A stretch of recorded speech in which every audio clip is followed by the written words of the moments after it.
18 जून पुणे के पास लोहागढ़ किला एक 26 साल का लड़का केतन अग्रवाल, जिसकी शादी 25 नवंबर को होने वाली थी, वो किले से नीचे गिरा। पुलिस ने कहा पहले कि एक्सीडेंट था, लेकिन फिर केतन की बहन के शक ने पूरी कहानी ही पलट दी। 2004 कॉल्स, 238 घंटे की बातचीत और एक मंगेतर जो शायद उस वक्त अपनी प्रेमी के साथ मौजूद थी। ये सिर्फ एक मर्डर केस नहीं है, यह हमारे समाज का आईना है।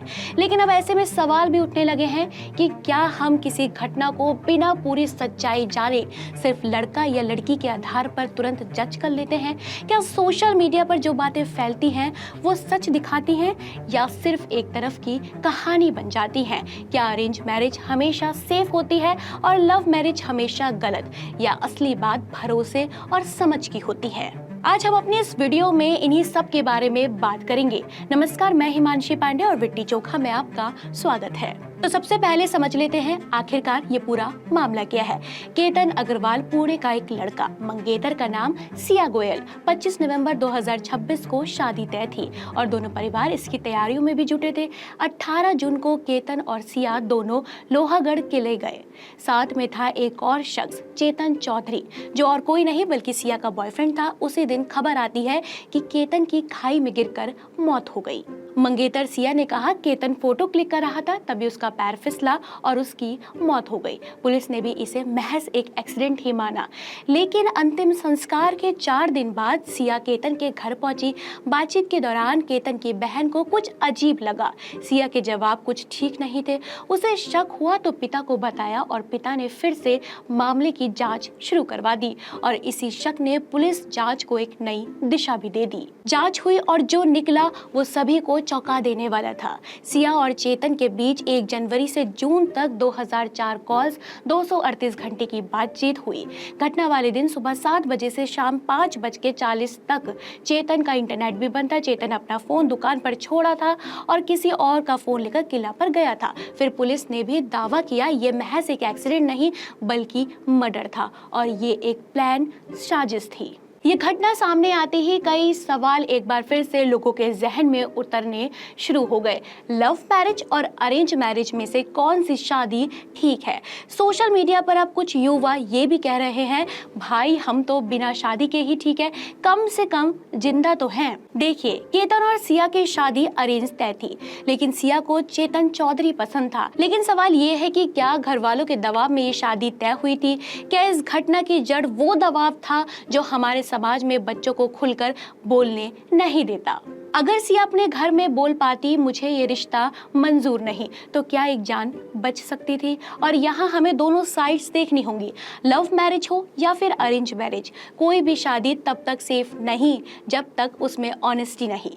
अरेंज मैरिज बुरी नहीं होती, लेकिन वो सिस्टम बुरा है जहाँ बच्चों को ना कहने का हक नहीं है। लेकिन चेतन के लिए सिया का प्यार सच में प्यार था या फिर सिर्फ एक ऑब्सेशन? 2004 कॉल्स, 238 घंटे, ये सुनकर कुछ लोग कहेंगे वाह कितना प्यार।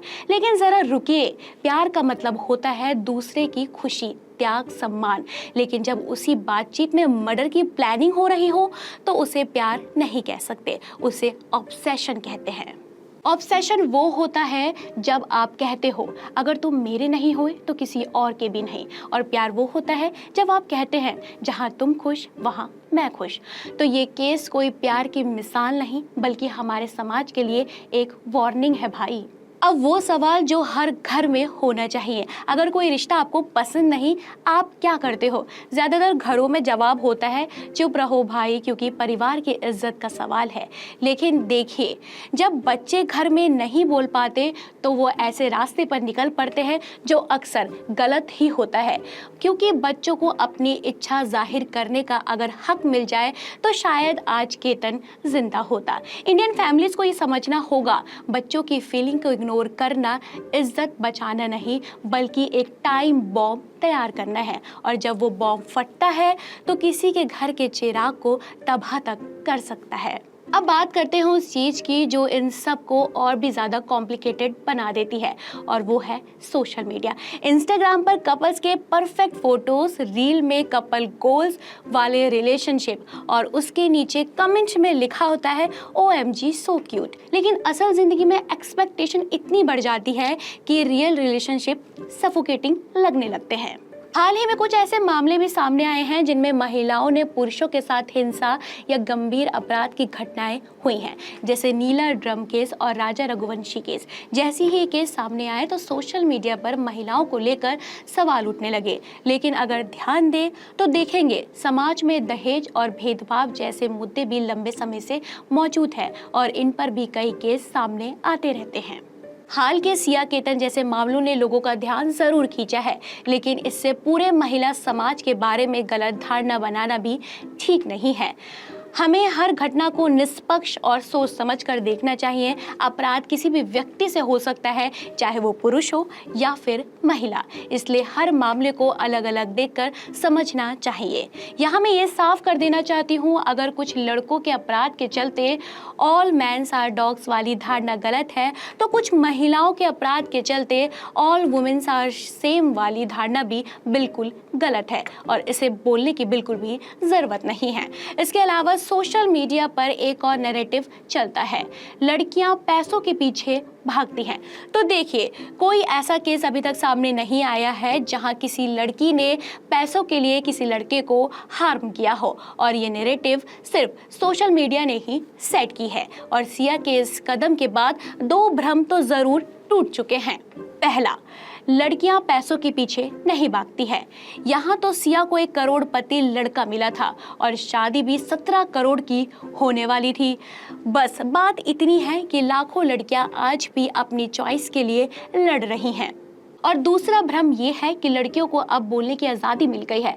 ये सच है, लेकिन बहुत से घरों में आज भी लड़कियां ना नहीं कह सकती, और जब वो घर में नहीं बोल पाती तो जो होता है वो आज हम सभी देख रहे हैं। तो देखिए भाई, एक झूठा रिश्ता निभाते रहना ये सिर्फ एक इंसान को हर्ट नहीं करता, ये पूरी जिंदगी को तोड़ देता है, दो फैमिलीज तोड़ देता है, और इस केस में एक जान भी जा सकती है। रिलेशनशिप एथिक्स सिंपल है, अगर रिश्ता नहीं चाहिए तो बोलो, अगर कहीं और मन है तो पहले वो रिश्ता खत्म करो।